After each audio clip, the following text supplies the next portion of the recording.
Hi everybody, it's Jenny from the Missouri Star Quilt Company, and a few years ago I found this darling quilt at an antique shop and I had to rescue it and bring it home. And one of my favorite things about this quilt is I love the woman who made it and I don't even know her. But she's a little angly challenged, just like I am. She has all these beautiful little shoe flies up here, and then right in the middle, this one backwards, this one a little wrong. I love her, and I love that they're right in the middle, and I love that she didn't change it. It's just, to me, it's just absolutely adorable. So today I'm going to teach you a wonderful, quick and easy way to make a shoe fly out of a 9-patch. So let's get to it.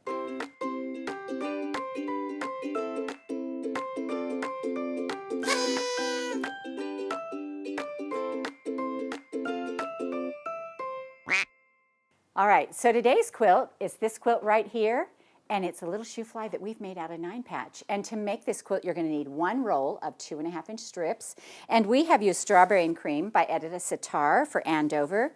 You're going to need a little bit for your inner border. This inner border out here, a lot of times I just use a solid, but I kept with the fabric line. I used for that inner border, you're going to need 1/2 yard, and that's a 2.5-inch border. For your outer border, it's a nice big 6-inch border, and it's 1 1/4 yards. And then your backing, you're going to need 4 3/4 yards of backing. And this is just a darling backing. And we used a heart pattern to quilt it with because we're getting close to Valentine's Day, and this was pink and red.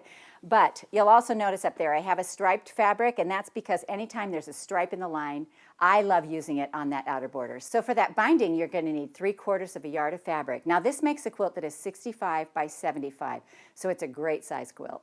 So this is the block we're talking about, and it's a traditional shoe fly block, just like this one over here. But I had jelly roll strips to work with, so I wanted to make it and frame it, so that little shoe fly actually popped. And so let me show you how to do that. Now, when you make these blocks, you get 2 blocks out of it, but you're going to use 4 strips, so you have to have 2 lights and 2 darks that are matching. And so here's some lights right here, and I'm going to grab 2 of those. And I'm going to grab 2 darks as well. And by lights and darks, I just mean colors that have good contrast. You know, they can pop, because you're going to get a sister block out of every set you make. You're going to get 1 block where the churn dash is light and 1 block where the churn dash is dark. And so let's go ahead and we're going to do some cuts first. So the first thing we're going to cut is our borders. So we're going to put our pieces together like this. I'm just going to stack them of two of the strip sets. And I've left them folded in half so I get all of my cuts, or 2 cuts at a time, I guess. And so what we're going to do is we're going to cut off our little selvage right here. And then I'm going to take my little ruler, and I need a 6.5-inch piece right here. 2 pieces, those are my side borders right here, my little side borders. And then I'm going to need a 10.5-inch strip for my side borders. So 1, 2, 3, 4, 5, 6, 7, 8, 9, 10 and a half right here. And I'm going to set these over here because these are going to become my blocks. And then I'm going to cut 1 set of 2.5-inch squares out of this and just set those over here. Now this one I'm going to stack together. And I need some more 2.5-inch squares. I need 4 to snowball my corners, and I'm just going to go ahead and, again, trim off my selvages. And I know this, when I don't get it lined up on the mat, I know it looks a little wonky to you, but I'm using my ruler at that point. So I'm going to take those little selvages off. I'm going to cut off 4 of these. So I now have 2 reds and 2 whites, so I need to make 2 of those cuts like this. And keep them in piles, and we should probably go ahead and do that with these as well while we're doing it. So just set these out here because these are going to be 2 different blocks. There we go, these and these. Now this piece that's left over right here, we are going to sew it together on one side. So let's go ahead and open that up. We're keeping right sides together, and we're just going to sew it 1/4 inch down the side.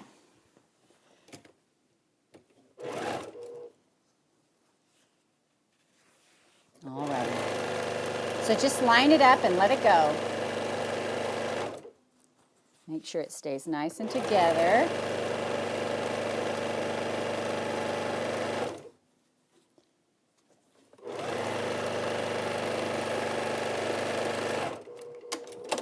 So I'm going to leave this folded in half, and I'm going to trim up. One of my ends is a little bit longer, so again I'm going to straighten that up. like this, and I have it folded in half, so I'm going to get 2 cuts each time. And so what I'm going to do is I'm going to put my ruler on here, and I'm going to cut 2 like this. And what that means is we're going to get 2 sections that are sewn together already, just like this. So we're going to need 8 of those because we'll need 4 for each block. Let me make sure if I can line up this edge. There we go. And if it ever gets a little bit wonky, you do have a little bit of playroom on here, so my edge was a little wonky. I'm going to line it up here and just trim that off.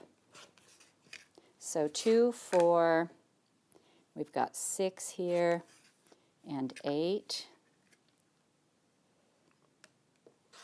And then you just set this aside for something special at the end. All right, so now let's go ahead and press these open, because this is going to be the basis of our 9 patch. So there's 3, 4,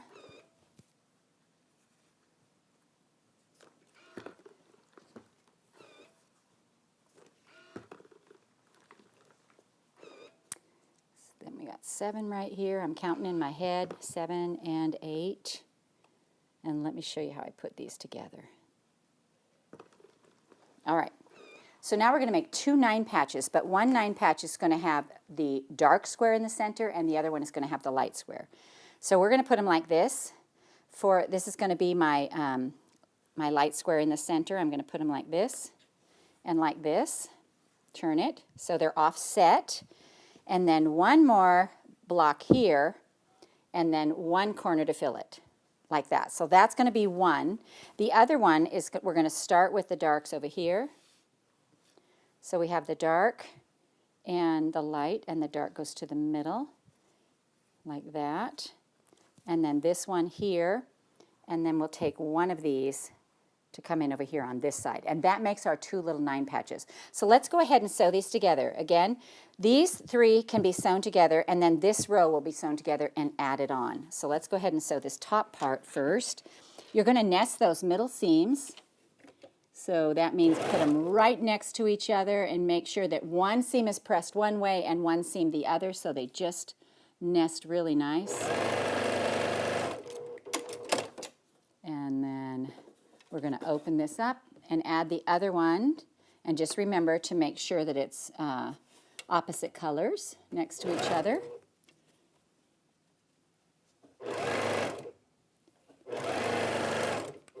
All right, so here's the top of our block, and then this is the bottom. Oh, and I've made this one exactly like this one, so now this one I'm going to have to flip around, which is totally okay. Whichever way your first one goes together, you know, you make your second one the opposite. All right, so now you have your top part sewn together, and you have your bottom row, and you're just going to add it on like this. So let's go ahead and nest those seams. So line up your edge, take a few stitches, and then make sure those seams are lined up, that you can't feel any fabric in between those seams, that they are just nested nice and tight. All right, so there's this one. Now we can go ahead and sew this one together too. And so we're going to have our reds on the outside of this one. Isn't this such a gorgeous line? And right before Valentine's, I just can see so many things you can do with it. It's just so beautiful. All right, then this one goes here. Now you can do them scrappy, but I found when I did some scrappy ones that you kind of lose the look of the Shoofly. So I kept my 2 colors together. And this roll has perfect amounts, you know, 2 of each color. So it worked really well for what I wanted to do. All right, that's right. All right, so now line up my seams, nest up those seams.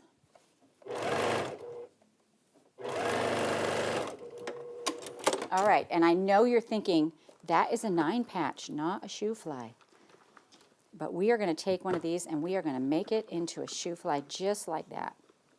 All right, so whenever you have the light corners on the outside, you're going to grab your dark colors, and we are going to snowball each of these corners. And that means I'm going to put my corner square right in there, and it will cross over the seam a little bit, and I'm going to sew diagonally. So you're going to line up your 2.5-inch square right in the corner, and because you've taken seams, it will cross the seams. That won't matter. And what you want to do is you want to draw your line or iron a line or use your diagonal seam tape, which I'm going to do. So you're going to put one of these on all 4 corners. So we're just going to sew this way. I'm going to cut my thread and come to the next corner and go ahead and lay this one in, line it up in the corner, let that corner be your guide. Follow your line or your seam tape.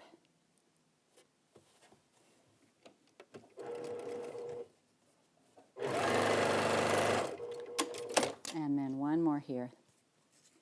And what this is going to do, by putting the darks in this format, it's going to make the light squares become the churn dash. All right, so now we're going to trim these off, and I have a pair of scissors here. You can do it with a rotary cutter or scissors. I'm just going to go ahead and trim these off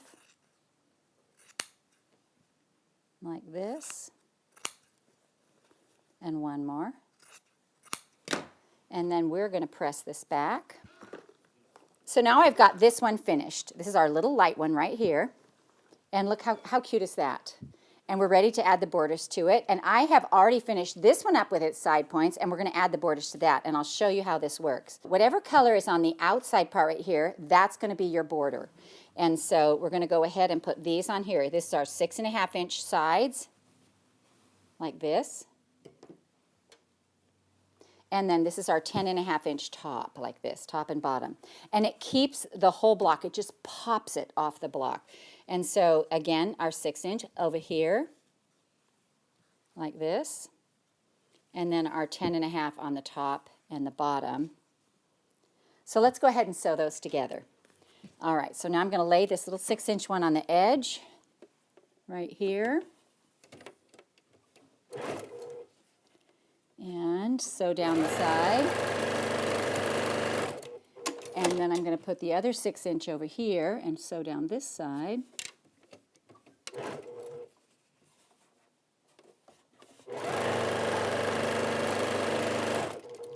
And then we're going to open this up. I'll finger press it. And then we're going to add our top and bottom strip to this. And this literally sets this dark little churn dash on this sea of light, and it just looks so darling.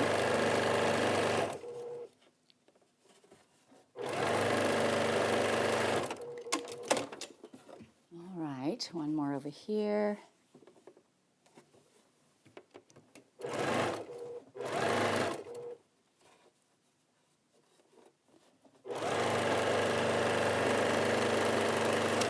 Oh, thread caught up right there.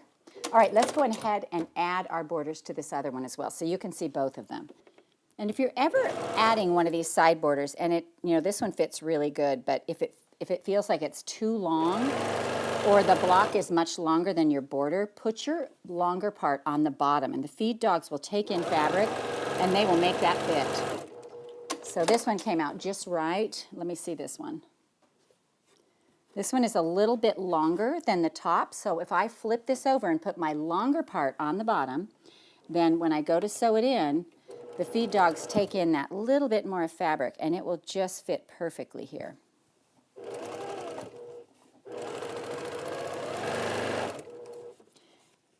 And I don't know if you can see this part right here as it comes through, but it's not quite square. See right here, this part came off just a little bit, and but it fits in the seam, so we don't have to worry about it too much. All right, so now we're going to press these. So out of each of your 4 strips, you're going to get 2 of these blocks, and look how cute that is. Just pops that whole little churn dash right there, and then this one too. And now what we're going to do is we are going to square these to 10. And so I'm just going to lay my 10-inch square on here like this. I'm going to match it up right in that center square. Make sure that's the center of my block. And I'm just going to trim it all the way around so that it's exactly 10 inches. Because I find that when I'm sewing these blocks, oftentimes they're not exactly square. And that's because my seam allowances aren't totally perfect, but I'm okay with that, and I don't mind squaring it up at the end. So here's this one, all nice and square. And then let's see how this one came out. Okay, so this is pretty good. It's like right on there. All right. Let me see this right here, if I can clean up this edge or if it's going to go right in there. There we go. A little bit off this edge. All right, so here's our 2 blocks. Now when we go to set them together, you can see in the quilt behind me, I did a light and a dark, or a dark and a light, and a dark and a light. And we have 1, 2, 3, 4, 5 by 6, so 30 blocks. And it just makes a great quilt. It's so cute. But also at the end of the day, we had this left over, and I couldn't just leave that. It isn't enough to make another block, but I could make a block if I made them scrappy. So I have a little bonus project for you, and you'll see what happens when the fabrics are a little different. So I took those little scrappy pieces and I made some more little 9 patches, and then I bordered them with a lighter color, hoping that the darker churn dash would be dark enough for the whole thing to pop. But you lose your churn dash a little bit when you do this. It kind of looks like a little snowballed 9 patch rather than a churn dash. But I still thought it made a really cool little bonus project. When I finished my little blocks like this, I'll show you how I sashed them, because this is a really easy way to do that. So when you finish your little block, what I did was I put a sashing on the side and on the bottom. And then when you set them together like this, and they're automatically already sashed, you know, when you put them in a row together. But let's go back to this quilt for a minute, and let's take a look at the quilt behind me. So I used 30 blocks. The reason I did that was because I didn't have enough strips that were the same to make all 42 blocks. So I had some strips left over in my strip set as well. And I had to make sure that these stripes here, you know, weren't too close to these stripes here. You know, when I first started making them, I was putting them right next to each other, and I'm like, no, we got to mix those up. So we put them together, and it just makes a darling, darling quilt. I just think it's fun, it's quick and easy. It's a great hack on a 9 patch to make a shoe fly, and we hope you enjoyed this tutorial and our little bonus project and the lady who made that quilt from the Missouri Star Quilt Company. Hi everybody, it's Jenny from the Missouri Star Quilt Company. We hope you enjoyed watching this video. If you aren't already part of the Missouri Star Quilt Company family, be sure to subscribe so you won't miss a thing. And if you click that bell, it'll notify you every time a new tutorial comes out. See you next Friday.